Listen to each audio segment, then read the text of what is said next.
پردرشب اللہم صلی اللہ سیدنا صفینا حبیبنا نبینا مولانا محمد بارک وسلم صلو علیہ صلاۃ و سلام علیک یا رسول اللہ صلی اللہ تعالی علیہ وسلم۔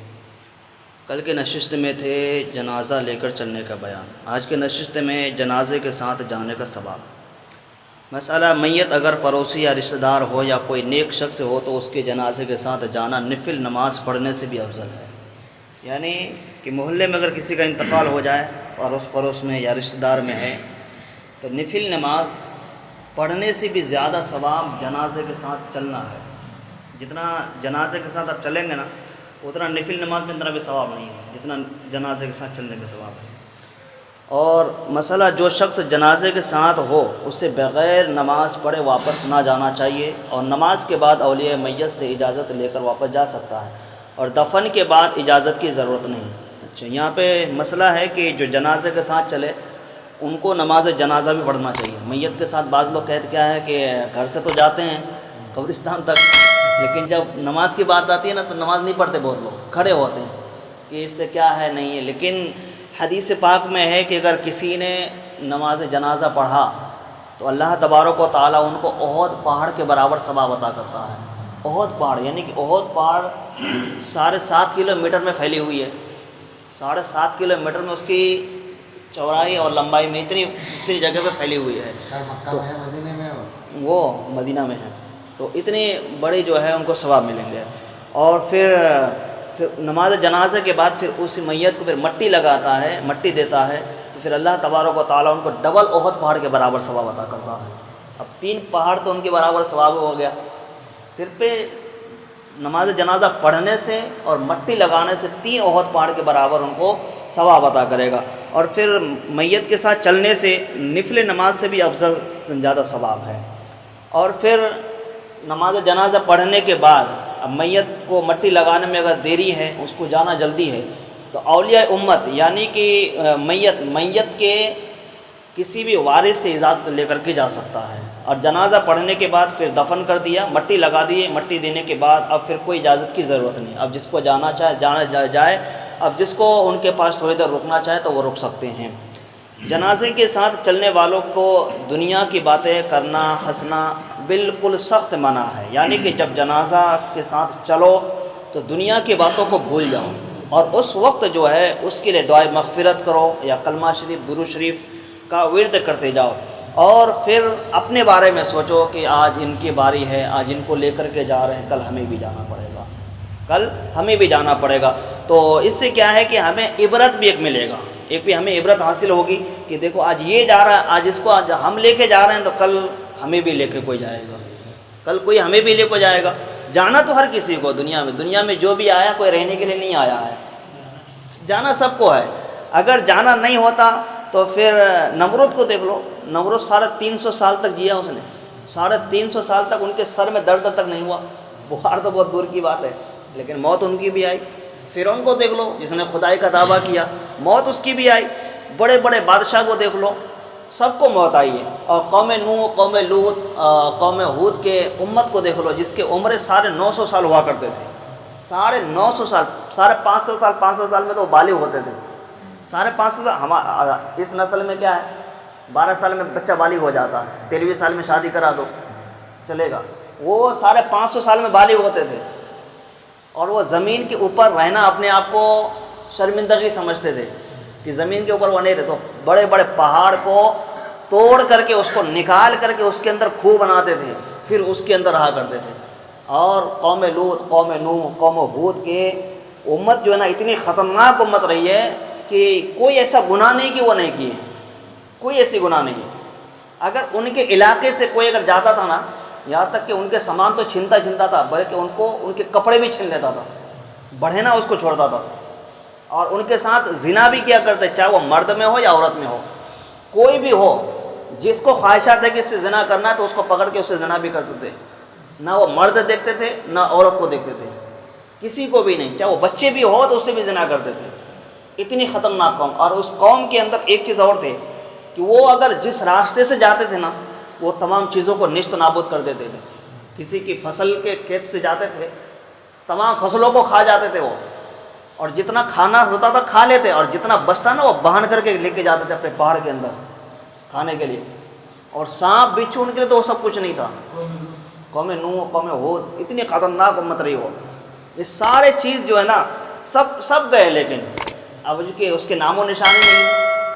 نام و نشان نہیں ہے. جتنے بھی پہلے کی امت ہے تمام امت چلے گئے، لیکن کوئی زیادہ عرصہ نہیں ٹکا، کوئی زیادہ عرصہ زیادہ نہیں ٹکا. لیکن سب سے زیادہ ٹکنے والی امت محمدیہ ہے. اس کی عمریں بھی بہت کم ہے. حضور علیہ السلام کی عمر کتنی رہی؟ 63 سال. اور نبی کی امت دیکھ لو، حضرت آدم علیہ السلام 950 سال، حضرت حود علیہ السلام، حضرت یعقوب علیہ السلام، سب کے عمریں زیادہ رہے، لیکن کام کم رہے. یہ بات یاد رکھنا، کام سب نبی کے کام کم رہے. اور ہم سب کے آقا مولا حضور تاجدار مدینہ صلی اللہ علیہ وسلم کی عمر کم، کام زیادہ رہے. عمر کم، 63 سال کے اندر پورے عالم کا ہی نظام بدل دیا، پورے دنیا کی نظام بدل دیے. ہر نبی آئے کم و بیش 1,24,000 یا 2,24,000 انبیاء کرام آئے، لیکن جتنے بھی نبی آئے سب نے دین کی خدمت کی ہے، سب نے دین کو پھیلانے کی کوشش کی. لیکن جس طرح سے ہم سب کے آقا حضور تاجدار مدینہ صلی اللہ علیہ وسلم 63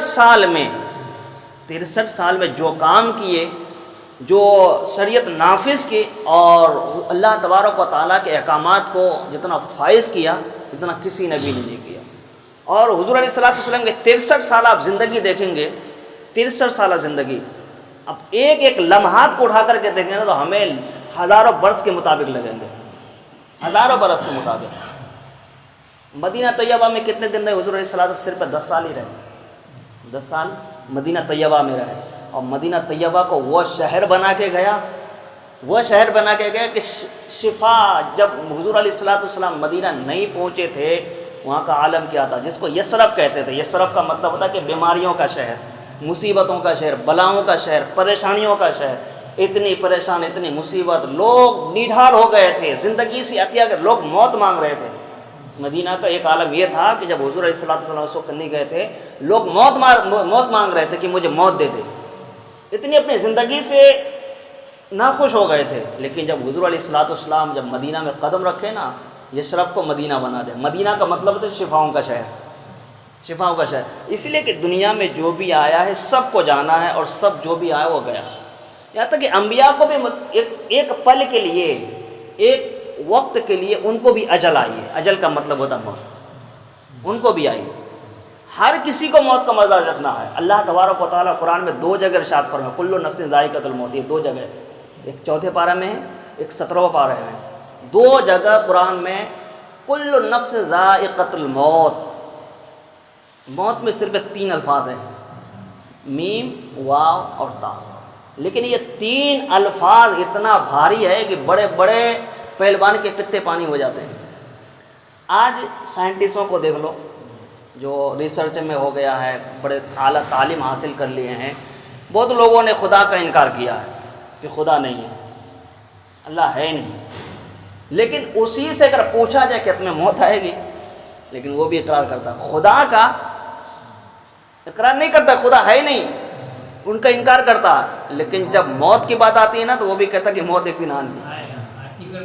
وہ آتے ہیں، یہ بولتے، یہ لفظ ان کی ہے کہ نہیں ایک دن ہمیں بھی موت آنی ہے.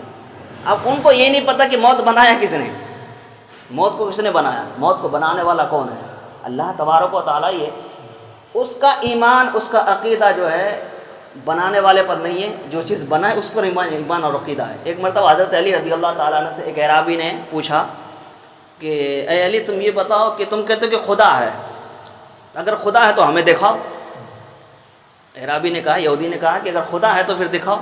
تو حضرت علی نے نا سوچا کہ اگر اس کو جواب دو تو یہ مانے گا نہیں. تو آپ جھوکے نیچے ایک مٹی کا ڈھیلا اٹھایا، مٹی کا ڈھیلا اٹھا کے اس کے سر پہ خوب زور سے مارا. اور مارنے کے بعد ہے نا وہ بھائی ڈھیلا مارا، سر میں چوٹ تو لگی ہوگی. اب وہ چوٹ کے مارے بلبلانے لگا. تو وہ کہا کہ یار ہم نے تم سے خدا دیکھنے کو مانگا، تم نے تو خدا دکھایا نہیں اور مجھے اوپر سے الٹا مار دیے. تو حضرت علی نے مسکرا کر کے جواب دیا کہ یہ بتاؤ کہ ہم نے تمہیں مارا، تمہیں درد کہاں ہو رہا ہے؟ سر میں ہو رہا. تو درد کو دکھاؤ، وہ درد دکھاؤ، تمہیں درد دکھا سکتا ہوں اپنا. کہا پھر حضرت علی نے جواب دیا کہ جب تم درد کو نہیں دکھا سکتے، اللہ کی بنائی ہوئی جسم سے تم درد کو نہیں دکھا سکتے ہو، تو پھر میں اللہ کو کیسے دکھا سکتا ہوں؟ پھر اس نے کہا کہ نہیں تم دکھاؤ، تو کہا کہ ٹھیک ہے، یہ آسمان پہ سورج ہے؟ کہا کہ ہاں ہے، اس کی طرف دیکھ کے دکھاؤ اس کا رنگ کیسا دکھاؤ۔ تو وہ عربی نے جیسے نگاہ اٹھایا، چلچلاتی ہوئی دھوپ تھی، گرمی کا موسم تھا، تو یہ 2 سیکنڈ بھی نہیں رہ سکا۔ وہ کہا کہ یار یہ سورج کو کیسے دیکھ سکتا ہوں میں، یہ میری آنکھ کو خراب کر دیں گے۔ کہا کہ یہ سورج بنانے والا کون ہے؟ یہ ابھی جو میں درد تو ہوا، یہ کس کے بنائی ہوئی چیز پر ہوا؟ اللہ کے بنائے ہوئے جسم ہے، درد ہمارے جسم پر ہوا۔ کہا کہ تم درد دکھا سکے، نہ تم اس سورج کو دیکھ سکتے ہو۔ جب اللہ کی بنائی ہوئی چیزوں کا درد نہیں دکھا سکتے ہو، اللہ کی بنائی ہوئی چیزوں کو تم بھرنے کا دیکھ نہیں سکتے ہو، تو پھر ان کو دیکھنے کی طاقت ہے تمہارے اندر؟ جب حضرت موسیٰ علیہ السلام نے ضد کی ہے نا، بولا ایک بار تجھے دیکھنا ہے، اللہ نے کہا کہ نہ نہیں دیکھ سکتے، لیکن پھر بھی ضد کی ہے۔ موسیٰ علیہ السلام اللہ کے پیارے نبی ہے، محبوب ہیں، کہا کہ نہیں مولا دیکھنا چاہتا ہوں۔ کہا کہ ٹھیک ہے دیکھنا، پھر آؤ کوہ طور پر، آؤ کوہ طور پر۔ کوہ طور پر جب حضرت موسیٰ علیہ السلام کو وہ ٹھکانہ تھے اللہ تعالیٰ سے بات کرنے کا، اور ہمارے آقا مدینے والے مصطفیٰ کا کوئی ٹھکانہ نہیں تھے۔ جہاں چاہتے حضور اللہ سے بات کرتے، اللہ سے کلام کرتے تھے، جہاں چاہتے تھے، چاہے وہ مسجد نبوی میں ہو یا مکہ میں ہو یا اپنے حجرے میں ہو یا غار حرا میں ہو یا غار ثور میں ہو، کہیں پہ بھی ہو، اللہ تبارک و تعالیٰ سے ہم سب کے آقا حضور تاجدار مدینہ فیس ٹو فیس بات کرتے تھے۔ لیکن موسیٰ علیہ السلام کو یہ اجازت نہیں، موسیٰ علیہ السلام کا کلام کرنے کا ایک ہی جگہ تھا، وہ کوہ طور۔ جب موسیٰ علیہ السلام نے ضد کیا تو کہا کہ ٹھیک ہے وہاں آؤ، تو موسیٰ علیہ السلام گئے، کلام ہوا کہ مولا تجھے دیکھنا چاہتا ہوں۔ اللہ نے کہا کہ ٹھیک ہے تم مجھے بعد میں دیکھنا، پہلے میرے تجلی کو دیکھ کے دکھاؤ۔ اللہ تبارک و تعالیٰ نے تجلی کے صرف کچھ حصے کو کوہ طور پر ڈالا، کہا کہ اس کو دیکھو۔ تجلی کے کچھ حصے کو، پورا بھی نہیں، 100% بھی نہیں، کچھ حصے کو صرف ایک نور بنا کر کے اپنے تجلی کو جیسے کوہ طور پہ ڈالا نا، اور موسیٰ علیہ السلام نے کہا کہ دیکھو یہ میرے تجلی ہے۔ جیسے موسیٰ علیہ السلام نے دیکھا کہ وہ تجلی کو دیکھ کر کے آپ بے ہوش ہو کر کے کوہ طور پر گر پڑتے ہیں۔ کافی دیر تک آپ جو ہے نا بے ہوش کسی کی حالت میں رہے، آپ کا پھر ہوش آیا، ہوش آنے کے بعد دیکھا کہ واقعی میں اللہ تبارک تعالیٰ جو کہا وہ سچ ہے، وہ سچ ہے۔ جب اللہ کے تجلی کو جب حضرت موسیٰ علیہ السلام نے دیکھ سکا، تو اگر یہ کہے کہ میں اللہ کو دیکھوں، کیا دیکھ سکتا ہے؟ وہ تو نبی ہو کے نہیں دیکھ سکتا۔ لیکن ہم سب کے آقا مدینے والے مصطفیٰ اللہ تبارک و تعالیٰ کا خود زیارت کیے، دیکھے، اپنے یعنی کہ ماتھے کے آنکھ سے دیکھے، اپنے ماتھے کے آنکھ سے دیکھے۔ یہ موت ہر کسی کو آنی ہے، ہر کسی کو جانی ہے۔ آیا ہے ایک نمبر سے، نمبر بائی نمبر، جانے کا نمبر نہیں ہے، جانے کا ترتیب نہیں ہے۔ آیا کیسے آیا؟ پہلے باپ آیا، باپ کے بعد بیٹا آیا۔ اگر کسی باپ کے 4 لڑکا ہے، پہلے بڑا آیا پھر چھوٹا آیا پھر اس کے بعد چھوٹا آیا، ایسا تھوڑی کہ پہلے چھوٹا پھر بڑا آیا، ایسا نہیں ہے۔ آنے کا ترتیب ہے، اس کی عمریں گنی جاتی ہے، اس کا بھائی 5 سال ہوا ہے، اس کا 6 سال ہے، اس کا 7 سال ہے، اس کے 8 سال، لیکن جانے کی کوئی ترتیب نہیں ہے، کوئی ترتیب نہیں ہے۔ ہو سکے جو بعد میں آیا وہ پہلے چلے جائے گا، جو پہلے آیا وہ بعد میں جائے گا، کوئی ترتیب نہیں ہے۔ 2 پہلے کے رہ گئے، 2 آخری کے رہ گئے، جو بیچ کے 5ویں تیسرے چوتھے نمبر والے وہ چلے گا۔ تو یہ موت کب کس کو آنی ہے کوئی کہہ نہیں سکتا، کہاں آنی ہے یہ بھی کوئی نہیں کہہ سکتا۔ ہاں، موت کو ہمیں ہر وقت یاد رکھنی ہے، موت کی تیاری، آخرت کی تیاری ہمیں ہر وقت کرنی ہے۔ اڑتے بیٹھتے کم سے کم ہمیں موت کو تو یاد کرنی ہے، دن میں کم سے کم 3 مرتبہ ہمیں موت کو یاد کرے۔ اب جو بندہ موت کو یاد کرے گا نا تو اسے نمازیں نہیں چھوٹے گی۔ موت ایسی چیز ہے کہ موت کو یاد کرنے والا کی نمازیں نہیں چھوڑے گی۔ موت کو یاد کرنے والا کہ اللہ کے یاد ان کے سینے سے نہیں نکل سکتا، موت کو یاد کرنے والے کے دل سے حضور کی محبت نہیں نکل سکتی۔ آج لوگ نمازیں چھوڑ کے بیٹھے ہیں، آج طرح طرح کے خرافات میں لگے ہوئے ہیں۔ کیوں لگے ہوئے ہیں؟ وہ اپنے آپ کو سوچ رہے کہ میں تو موت آنی نہیں ہے۔ اور دوسری بات یہ ہے کہ بہت لوگوں کو یقین بھی ہے کہ موت تو آنی ہے، لیکن پوچھنے پر کہتے ہیں کہ دیکھا جائے گا، موت آنی جب آئے گی جب دیکھا جائے گا۔ اور پھر میں کہتا ہوں کہ ہاں اس وقت دیکھا ہی جائے گا، دیکھا ہی جائے گا۔ جب موت آئے گی ملک الموت تمہارے سامنے ہوں گے، عذاب کے فرشتے تمہارے ارد گرد ہوں گے، اور جب پیاس کی جب شدت ہوگی نا، حضور خود فرماتے ہیں کہ بے نمازی بے عمل کرنے والوں پر جب موت آتی ہے نا، ملک الموت، بہت تکلیف ہوتی ہے۔ حضور تو یہاں تک فرماتے ہیں کہ جیسے کہ بیل کے درخت دیکھیں آپ لوگ، بیل کے درخت جس کے اتنے لمبے لمبے کانٹے ہوتے ہیں، لمبے لمبے کانٹے، جو اس کے پرانے بیل کے درخت آپ دیکھیں گے، جو پرانی ٹہنی جو ہوتی ہے تو اس کے لمبے لمبے کانٹے ہوتے ہیں۔ حضور فرماتے ہیں کہ اس درخت کا، وہ درخت مر گیا، اس کے اوپر جتنے پتے ہیں وہ بھی جھڑ گیا، جھڑنے کے بعد اس کے ٹہنی جو ہے ملائم تھے وہ بھی جھڑ گئے۔ اور جھڑنے کے بعد صرف اس میں لمبے لمبے کانٹے دکھتا ہوگا. اور حضور فرماتے کہ ریشمی کپڑے کا دھاگا بہت مضبوط ہوتا ہے. حضور فرماتے کہ ریشمی کپڑا کو پانی میں بھگا کر کے اور اس طرح سے اس بیل کے کانٹے پر ڈال دیا جائے, اور ڈالنے کے بعد ایک جھٹکے میں اگر کھینچ دیا جائے تو ریشم کے کپڑے کے ہر دھاگا الگ الگ ہو جائے گا, الگ الگ ہو جائے گا. حضور فرماتے کہ بے نمازی کو, بے عمل کرنے والوں کو جب موت آتی ہے نا, ان کے جسم کے ہر ٹکڑے ایسے ایسے ہو جاتے ہیں, ایسے ہو جاتے ہیں. اور پھر حضور فرماتے کہ بے نمازی کو جب موت آتی ہے نا, اس وقت اس کو اتنی پیاس کی شدت ہوتی, اتنی پیاس کی شدت ہوتی ہے, حضور فرماتے کہ سارے 7 سمندر کو نچوڑ کر کے اس کے منہ میں ڈال دیا جائے, وہ پانی پی بھی جائے گا پر اس کی پیاس بجھنے والی نہیں ہے. اب بارہ دیکھا ہوگا کبھی کبھی آپ نے کسی بھی ایسے شخص کو جا کر کے جو بے نمازی ہو, عمل کے اچھے نہ ہو, غلط کام کرتا رہا سارے زندگی, لیکن موت جب آتی ہے نا مہینوں بستر پکڑ جاتے ہیں, ہاسپٹل میں وینٹیلیٹر میں ڈلے رہتے ہیں, ڈاکٹر بھی جواب دے دیتا ہے, پھر گھر میں لا کے ڈال دیتے ہیں, کوئی علاج نہیں, نہ علاج ہے نہ بیماری صحیح ہو رہا ہے. علاج بھی منع کر دیا, ڈاکٹر نے کہا کہ نہیں اب اس کا کوئی علاج نہیں. اب گھر والے ڈال دیے, چارپائی پہ لگا ہوا ہے, بندہ پڑا ہوا ہے. اب پانی بھی ان کے گھر والے اس کے منہ پہ دانہ تو کھا ہی نہیں رہا, 5 دن 6 دن 7 دن ہفتے گزر جاتے, دانہ تک نہیں کھایا, لیکن زندہ ہے بندہ زندہ ہے. اب روزے کے روزہ جب شروع ہوتا ہے 12 گھنٹے میں ہمارا حالت کیسی ہو جاتی ہے, بلبلانے لگتے ہیں. اثر کے بعد تو پھر گھڑی دیکھتے ہیں کہ ٹائم کتنا جلدی ہو جائے, جلدی ہو جائے, جلدی ہو جائے. اب بندہ بستر پر لیٹا ہوا ہے, چارپائی پکڑا ہوا ہے, 5 دن تک, 1 ہفتہ تک ایک دانہ تک نہیں کھایا, پانی کے بھی کچھ گھونٹ پی رہے ہیں. لیکن جب موت بالکل قریب ہو جاتا ہے, اب دیکھیں ہوں گے وہ پانی مانگ رہا ہوگا, اشارہ کر رہا ہوگا, اور آنکھ سے آنسو نکل رہے ہوں گے, بول نہیں سکتا. پانی بھی دے رہا نا کوئی چھوٹی والی چمچ سے, چائے والی چمچ سے منہ میں, تو آدھا پانی تو جا رہا ہے لیکن آدھا پانی نیچے آ رہا ہے. وہ پانی وہ چاہ رہا ہے کہ میں یہ پانی کو پیوں, پسینہ میں تربتر ہو جاتا ہے, لیکن کچھ کر نہیں سکتا. کہہ رہا تھا نا کہ دیکھا جائے گا, تو اللہ کہتا ہے کہ اب دیکھو, موت تمہارے سامنے کھڑے ہیں, اب دیکھو. بہت کہہ رہا تھا کہ دیکھا جائے گا, اور جب قبر میں اتارا جائے گا تب بھی ہم دیکھیں گے. ایسا نہیں کہ ہمارا جسم سے ہمارا روح نکلتی ہے, لیکن ہمارا روح آنے والوں کو سب دیکھتی, مرنے والے کو, مرنے والے کے پاس کون آ رہا ہے, کون جا رہا ہے, ان سے کیا کہہ رہا ہے, ان کے بارے میں کون کیا کر, وہ سب سنتے. موت, روح کو موت نہیں آتی ہے, جسم کو موت آتی. جسم اور روح 2 الگ الگ چیزیں, 2 الگ الگ چیزیں. اور کل قیامت کے دن جسم اور روح دونوں جھگڑے گا, جسم اور روح دونوں جھگڑے گا. جب ان کو مولا کے بارگاہ میں کھڑا کر دیا جائے گا نا, تو جسم کہے گا مولا میرا کیا قصور تھا. جسم کہے گا کس سے, اللہ سے, کہ مولا میرا کیا قصور تھا, یہ روح کی تو قصور تھی, اس نے تو یہ میرے اندر تھا تبھی تو مجھے یہ گناہ کرواتا رہا, کھانے کی یہ لذتیں, یہ وہ ایسا کرواتا رہا. لیکن اب روح کہے گی کہ نہیں نہیں نہیں, غلطی میری نہیں, غلطی تو جسم کی ہے. کہا کہ میں تو اس کے اندر تھا, کھا کون رہا تھا, کھا کون رہا تھا, یہ گناہ کون دیکھ رہا تھا, آپ کس کے اوپر تھا. تو اللہ کہے گا کہ ٹھیک ہے, تم کہتے ہو کہ نہ میری غلطی ہے نہ ان کی غلطی ہے. کہا کہ ایک مثال یہ ہے کہ ایک لنگڑا اور ایک اندھا, 2 آدمی ہیں. اب راستے سے چل رہا تھا, ایک درخت میں کچھ پھل لگا ہوا تھا, لیکن کھانا دونوں کو تھا. اندھا ہے, وہ دیکھ نہیں سکتا, وہ دیکھ کر کے بھائی کوئی بھی چیز پھل توڑے گا تو دیکھ کر کے. اب لنگڑا ہے, چڑھے گا تو اس کے لیے پیر ہونا چاہیے.